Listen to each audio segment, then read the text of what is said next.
सभी को नमस्ते। तो जैसे पैसे तो हमने अनाउंस किया हुआ था कि मंडे को शिवेंद्र जी प्रेज़ेंट करेंगे, लेकिन आज किसी कारणवश वो प्रेज़ेंट नहीं कर रहे, तो फिर मैं आगे बढ़ा रहा हूँ। अ, हमने बुद्ध वग्ग को शुरू करना है।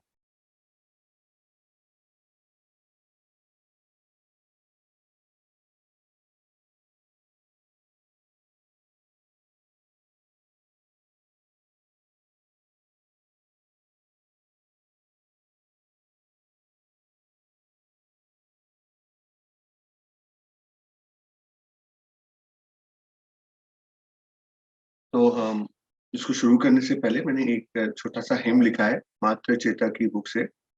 Although you preferred the delights of solitude, compassion led you to spend your time among the crowd।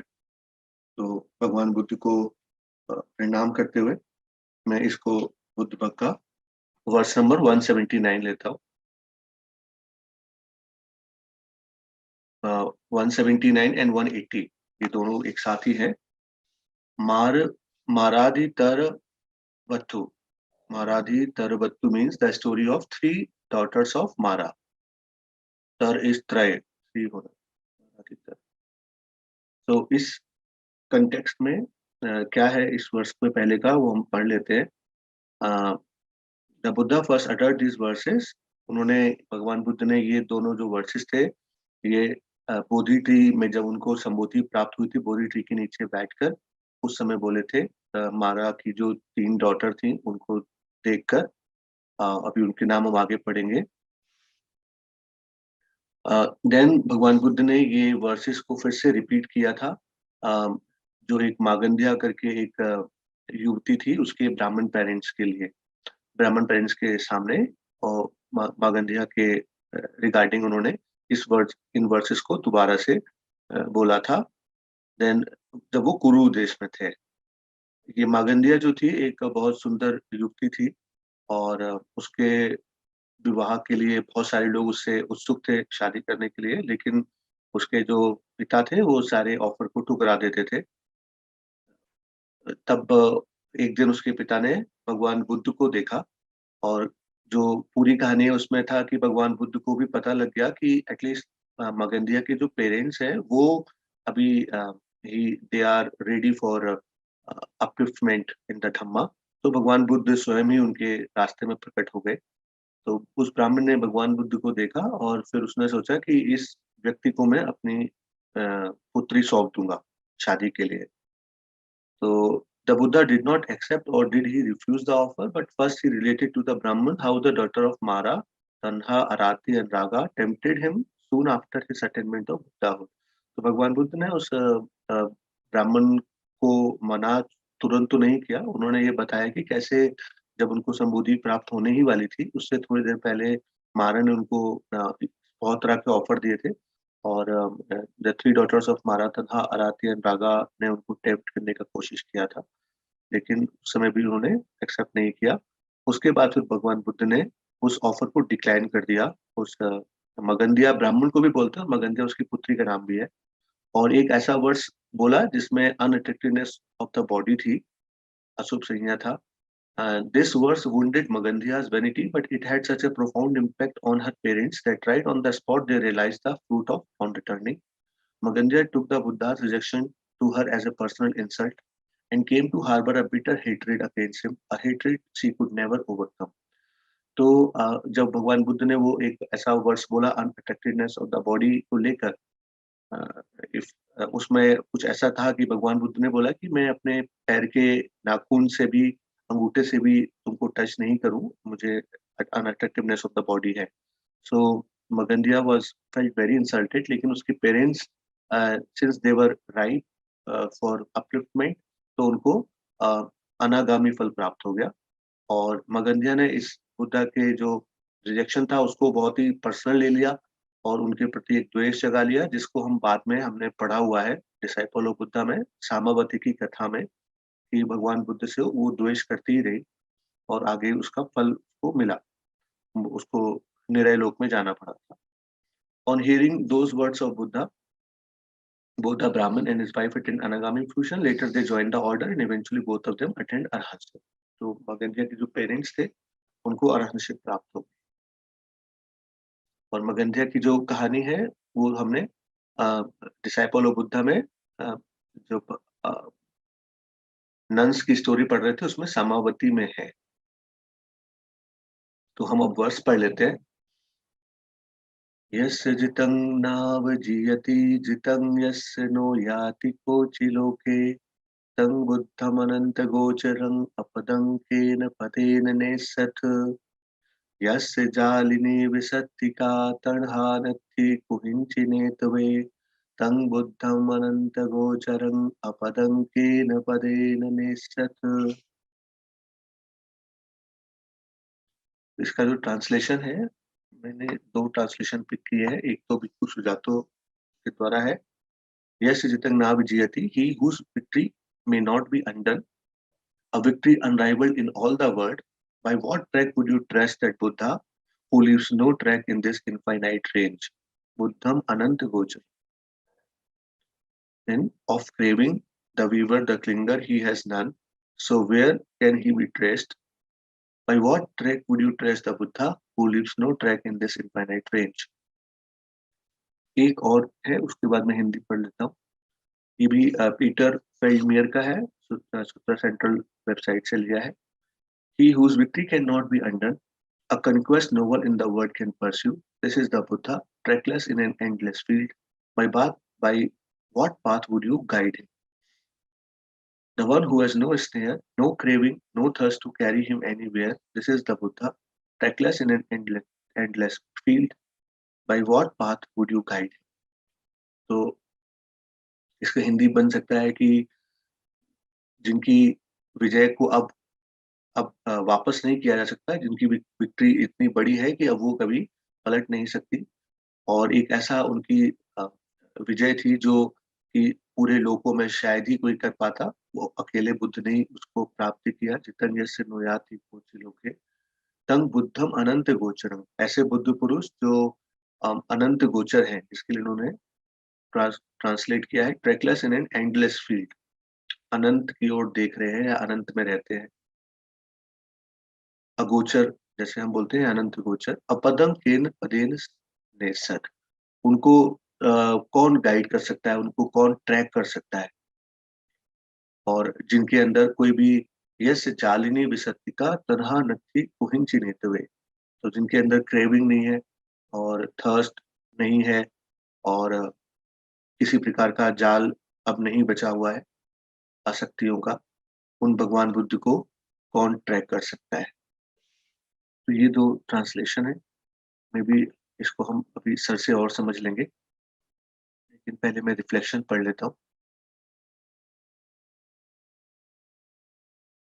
तो अजान मुनिंदो ने एक इसका ट्रांसलेशन किया है, जिसको मैं नुआंस ट्रांसलेशन बोलूंगा।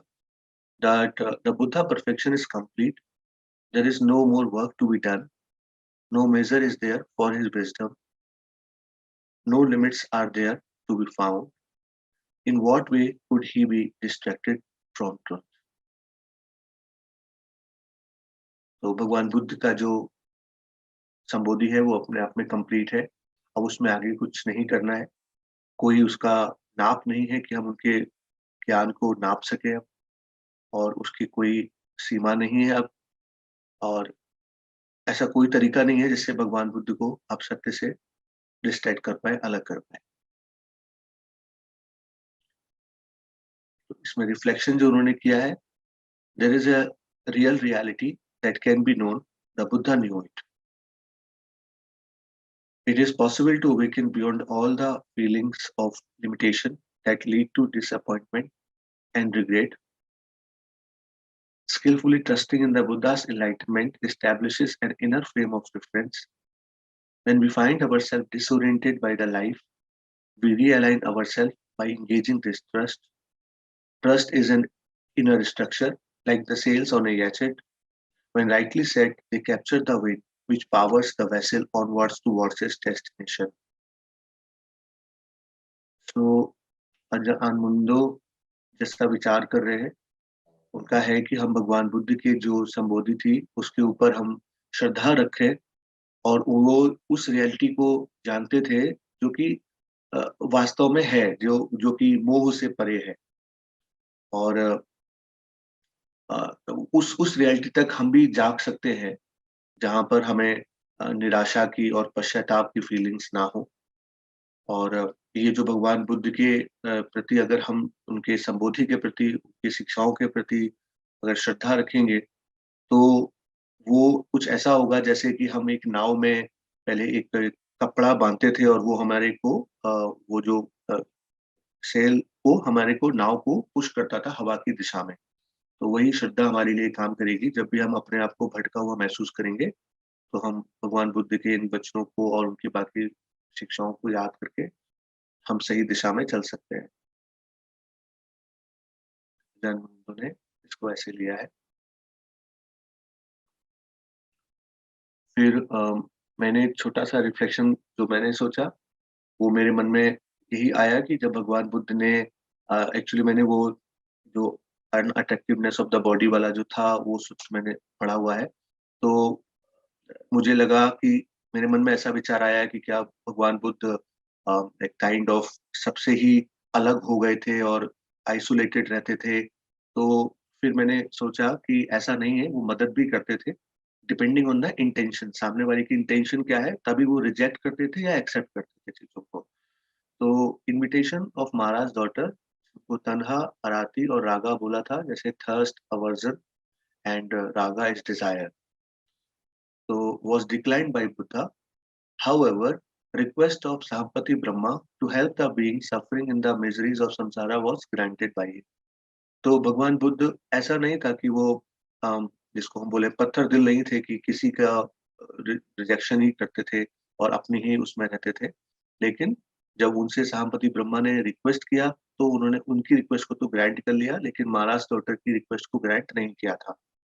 Clearly, it shows that defilement of lust, hatred, and delusion were uprooted, and virtues of metta, karuna, उपेक्षा, मुदिता flooded the heart of Tathagata.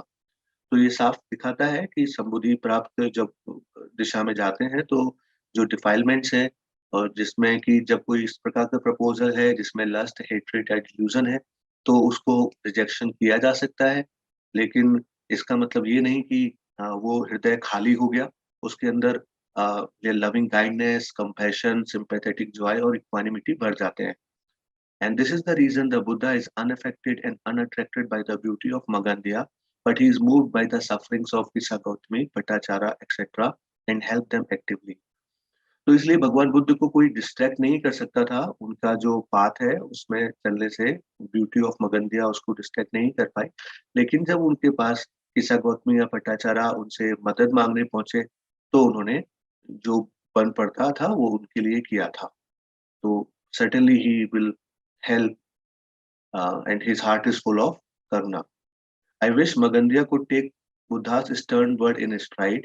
Then she could have uplifted herself in Dhamma, just as the Buddha's cousin sister Rupananda did. तो मेरा सोचना है कि अगर मगंदिया ने उन भगवान बुद्ध की जो एक स्टर्न वर्ड उन्होंने उसके लिए बोले थे, उसको वो अगर सही तरीके से लेती, तो वो भी अपने आप को धर्म में ऊपर उठा सकती थी, बजाय अपने आप पर्सनली इंसल्ट फील करने के। जैसे कि भगवान बुद्ध ने अपनी जो कज़िन सिस्टर थी रूपानंदा, उसको एक हमने अभी कुछ दिनों पहले ही पढ़ा था कि एक स्त्री को दिखाया जो कि जवान थी, फिर प्रौढ़ अवस्था हुई, फिर वृद्ध हो गई। तो रूपानंदा को भी अपने रूप के ऊपर थोड़ा गर्व था, लेकिन फिर वो उससे समझ गई और वो धर्म में आगे बढ़ गई। तो ये मुझे कुछ विचार आए थे, मैंने आप लोग के सामने रखे। और अब मैं पहले तो मैं सर से थोड़ा-सा हिंदी अनुवाद में जानना चाहूँगा और फिर अगर आप लोगों को कुछ पूछना हो तो आप भी पूछ सकते हैं। तो अ, सर ये जो हिंदी अनुवाद है जो मैं कर रहा हूँ और जो इंग्लिश अनुवाद हुआ है, इसमें आप कुछ अगर बताना चाहें? जी, ठीक है। आप म्यूट पर हैं सर, आप म्यूट पर हैं। जो नेसथ वर्ड है ना, जी, इसका ट्रांसलेशन किस रूट से आया है उससे देखे तो it gives the feeling of neti and from where to lead. So it gives a feeling whether it is talking about जैसे कहा ना, whether he leaves no track. दूसरा इम्प्लीकेशन जैसे कई जगह ट्रांसलेट किया गया ना, दूसरा जो ट्रांसलेशन था, नेक्स्ट ट्रांसलेशन में लिखा है ना, how will you lead, next yes translation, how would you guide him, you know. So this is a kind of ambiguity how you translate it. अब स्टोरी को हिसाब से देखें तो ऐसा लगता है कि इसका मतलब है how can you lead him astray, उनको how can you dislodge him from whatever his, जैसे उस स्टोरी को देखा कि वो उनको अट्रैक्ट करने की कोशिश की जा रही है, तो you can not dislodge him from his path, there is no way. So that could be one meaning, है ना, कि आप उनको उस पद से अपदस्थ नहीं कर सकते, जिस रास्ते वो चल रहे हैं उससे उनको डिगा नहीं सकते, उसको हिला नहीं सकते आप, है ना. That could B one meaning of it, which seems in consonance with the story. तो अलग अलग लोगों के अलग अलग ट्रांसलेशन की संभावना तो रहती ही है ना. यस कौन सर सा यस बिल्कुल ठीक है ये कह पाना बड़ा मुश्किल है. Right sir Because the question of guiding Buddha, guide doesn't seem proper word है ना. You can't guide Buddha. True story से ये लगता है कि उनको आप कहीं गलत रास्ते ले जा सकते हो और डिगा सकते हो अपने पथ, जिस रास्ते पे वो चल रहे हैं, तो उससे अपदस्थ कैसे कर सकते हो, कहा जाता है ना, उसको अपदस्थ कर दिया, किसी राजा को अपनी स्थिति गद्दी से अपदस्थ कर दिया, he has been removed from his seat. So that kind of a meaning may be very proper. भाई जिसका कोई रास्ता ही नहीं है तो उसको कैसे, जिसका रास्ता तुम पकड़ ही नहीं सकते, उसको कैसे तुम किसी और रास्ते पे ले जाओगे, you not even know which way he is going. So that could be a meaning because then it matches with the story. भाई राइट स्टोरी में उन्होंने कोशिश की थी कि उनको पहले मार की लड़कियों ने कोशिश की थी उनको उस तरफ ले जाने की, संसारिकता की ओर ले जाने की, और फिर मागंदिया ने कोशिश की संसारिकता की ओर ले जाने की. So both of them didn't work, they can't work basically, because there is no craving, there is no trishna left. कैसे उनको संसार की ओर ले जाओगे, ऐसा. This seems to be appropriate meaning. Right sir and sir अनंत गोचर जैसे हम हिंदी में पढ़ते हैं ना अगोचर बोलते हैं अनंत गोचर मतलब जो अनंत की ओर देख रहे हैं बुद्धम अनंत गोचर भगवान के लिए हम बोलते हैं ना महिमा के लिए अगोचर है अगम You जिनको can देखा say, ना जा सके yeah, जो कि endless है उनका, उनका path is, you can't really limit his path. There's nothing like that. It's not, जिसमें trackless है उसमें, जैसे एक और जगह आता है ना कि जैसे शायद इसी में होगा आगे, कि जैसे पक्षी आकाश में चलते हैं तो वो अपना रास्ता नहीं छोड़ते, वो उस तरह की एक इसी वक्त में है या कहीं और है, कि जैसे पक्षी आकाश में चलते हुए अपना मार्ग नहीं बना, उनका कोई रास्ता नहीं रहता ना. जो सड़क पे चलता है उसका तो फुटप्रिंट्स होते हैं, पक्षी जब उड़ता है तो उसके कोई फुटप्रिंट्स नहीं होते आकाश में. तो उस तरह की भी एनालॉजी दी जाती है कि you can't trace his path, where is he traveling, where is he going, in the sense of while he is alive as well as when he passes away. कहाँ गए वो, पूछा जाता है ना, बार बार सवाल पूछते हैं उनसे कि आप तथागत जो है मृत्यु के बाद कहाँ जाएंगे. It's not trackable. There's no path. He doesn't leave any footprints on the in the domain of time. That kind of a transcendence को समझना बड़ा मुश्किल है ना, तो इस तरह की एनालॉजी से ही समझ सकते हैं आप. ऐसा मुझे लगता है दैट में be appropriate translation.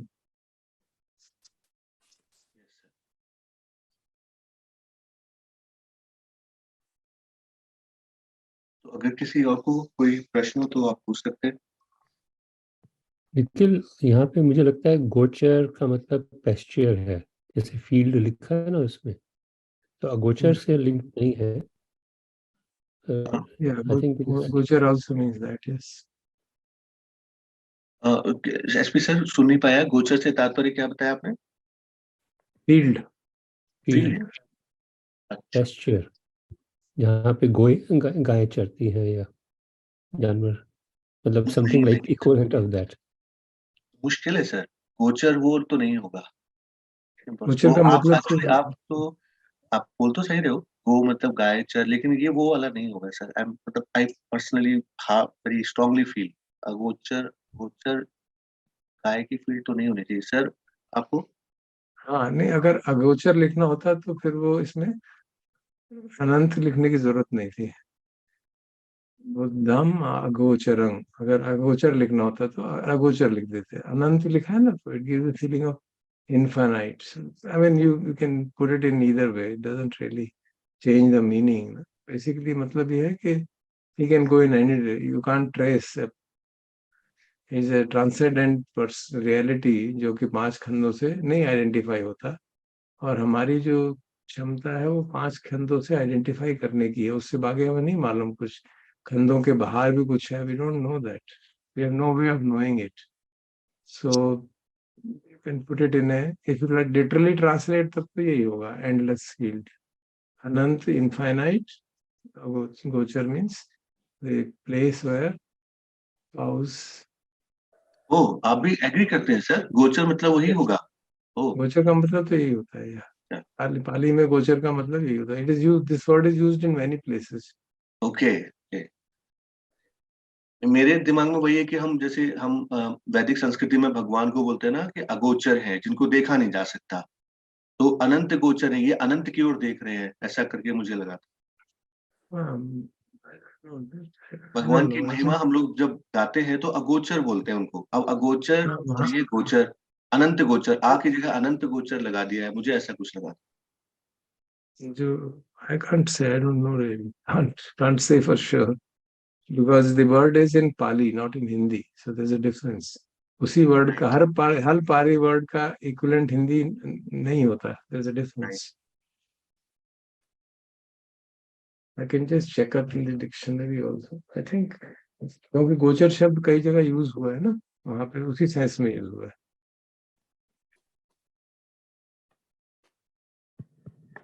Hello sir, गोचर शब्द का अर्थ शायद विचरण भी हो सकता है। विचरण करते हैं, गोचर करना यानी तो विचरण। ये डिक्शनरी जो है, one of the better dictionaries by Vadantanand Kaushala है, इट सेज गोचर का मतलब है चरागा, पाली हिंदी डिक्शनरी। तो गाय चराना सर। या जहाँ पे गाय चरती है। Right right, SP sir, you are right. But there is also the meaning, general meaning is any suitable place. And it also is used for a sense object. So multiple connotations of the word can be used. But literal translation, वही। That is a new thing sir, गोचर मतलब गाय चरना, that is truly new thing for me this morning. Yeah, I was not thinking that like is, पाली में उस तरह का meaning है। that. Actually सती पठान में भी इसका दिख रहा था शायद कहीं, जहाँ या तक कई मुझे कई याद है। recall it, but the word gochar is used in the sense of pasture, place where the people dwell. एक और सूत्र आता है ना जिसमें एक बाज जो है एक छोटी चिड़िया को पकड़ के ले जा रहा होता है, तो कहती है मुझसे गलती हो गई, मैं अपने एरिया से बाहर आ गई, तो इसलिए तुम पकड़ सके, वरना तो तुम्हारी क्या हिम्मत मुझको पकड़ने। तो बाज जो है वो कहता है अच्छा तुम समझती हो इतनी, तुम मेरे से बच सकती हो कभी, तो कहाँ जाना है, तुम मुझे वहीं छोड़ दो जहाँ तुमने छोड़ा था। तो उसको वहीं छोड़ देता है। एंड शी हाइड्स बिलो है, जो मिट्टी का ढेला होता है ना उसके नीचे चली जाती है, वहीं पे खड़ी रहती है, और उसको अटेम्प्ट करती है कि आजा आजा आजा। एंड बाज आता है उस पे, and she goes inside the that mount, and बाज जो है उसे मारता है, उसको वहीं पे उसकी चोंच टूट जाती है and he dies. So then Buddha uses this as an example to tell monks कि देखो जैसे वो चिड़िया थी, वो जब तक वो अपने डोमेन में रही, she was protected. So similarly, you should be remain in the domain of Satipatthana. That will protect you. If the moment you leave out of it, you will be in danger. Mara will come and grab you. तो इस तरह की एक analogy आती है एक सूत्र में। उससे भी ये लगता है कि अपना डोमेन जो आपका डोमेन है, सेंसरी सेंसेस का जो डोमेन कहाँ रखना है, सेंसेस को किस एरिया में रखना है, keep it with in the 4 foundations of mindfulness. then you'll be safe. ऐसा मुझे याद आता है. I think, I hope I remember it correctly. Very nice. Thank you. No problem. Shivendra, I'll send it over to you.